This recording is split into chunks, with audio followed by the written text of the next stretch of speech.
Now, hypothetically, if you're in a 3-4, 3-4 is a whole different occasion for a zone concept team. And I'm keeping our Y off the line. That's how we did it. You can keep them on. It doesn't matter. But let's get a 3-4 up here, okay? And teams, we're seeing, we saw enough 3-4 to keep people honest, to keep us honest. People love to blitz out of, especially off the edges. And the more they did that, the more we'd get in 12 personnel or any kind of a too-tight combination and run zone at them. I mean, that's what we'd do. And we'd run zone, then play action, and then, of course, come with the read option. But in this particular case, okay, he's got a man on line, we have a call, okay, we call it gang, and that's just telling everybody, I've got an in man, I've got a reach, I've got the C gap, I've got the B gap, I've got the A gap, I've got the A gap, I've got the B gap, I've got the C gap. So here was my thinking, and here's what I would tell our offensive linemen in this particular case. From C gap to C gap, there will be no penetration. None. Zero. No penetration. My O-line guys, but you know what? I mean, they understood it. I mean, they were sold on it. But they get so sick and tired of me. There's no penetration. Because what we sold our backs and our quarterback on is the fact that we are going to block that front from C to C gap. We're going to have a chance to get some yardage. Now, the key for you guys, running back in particular, is to develop that skill of great vision. So you can make the right choice and the right cut. Quarterback, you have to get us. Now, we would choice our zones. I mean, we would give them this signal here, which meant choice. Zone strong, zone weak. Quarterback come up based on our game plan. He can go strong or weak. But if this was the concept here for running the weak side zone, once again, his aiming point is the outside leg, inside leg of the guard, press it, then make your cut. And what would happen on this? Inevitably is that. Now the quarterback is booting, somebody has to be conscious for the quarterback. Again, I mean, on the board, it's clean, it's simple, it looks good. No, we didn't make yardage every single time, but I'm going to tell you this. We didn't miss it too many times. And I don't think anybody in the country ran the zone concept play better than we did at Nevada. Now again, you've got to tie motions into this. You've got to be able to bring your Y across here on a trade motion, okay? Go zone, strong, weak, whatever you want. And then again, when we went, I just want to show you this just so we're all clear on this.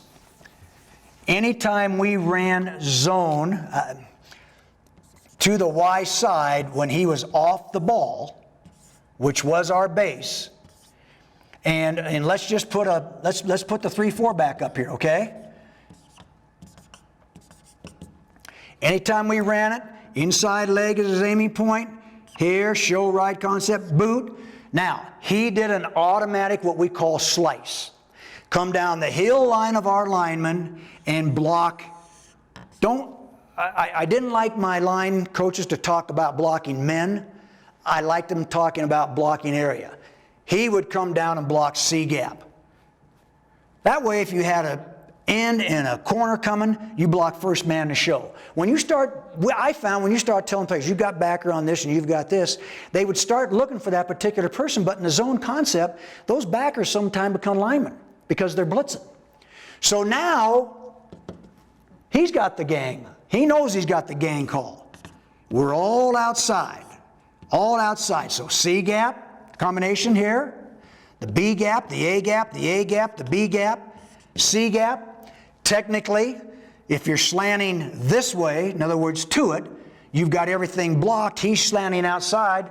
He blocks himself. If you're slanting to the field, let's say as an example, this way with him coming, basically you'll have everything picked up on this because he'll slant into the steps, he'll slant into the slice. I tell you, and I can only talk about, and hopefully you see on film, the different ways that we ran the zone concept. People hear me tell me, say, well, that's a simple play. It's not a simple play. You got to rep it. You got to run it. And for the back to learn a vision skill, he's got to run it and rep it. And for the quarterback to understand what fronts are trying to do to that, you've got to rep it. Now, once again, you start running this stuff and you tag RPMs with it, that quick passing game. I mean, just with a zone play. Strong and weak side zone, just those two plays. Go with 12 personnel and do it. Go with a wing and do it. Keep your RPMs, and then all of a sudden they're one-on-one in coverage. And that corner's looking inside because he wants to come in and pop that back one time. You can get yourself a quick hitch, a quick slant, a quick out. Passes that everybody can throw. And I'm talking about the high school level on up. In fact, I even saw a Pop Warner team doing it a couple years ago. RPMs. Good stuff. Simple stuff. And you only leave the decision up to one guy, and that's your quarterback.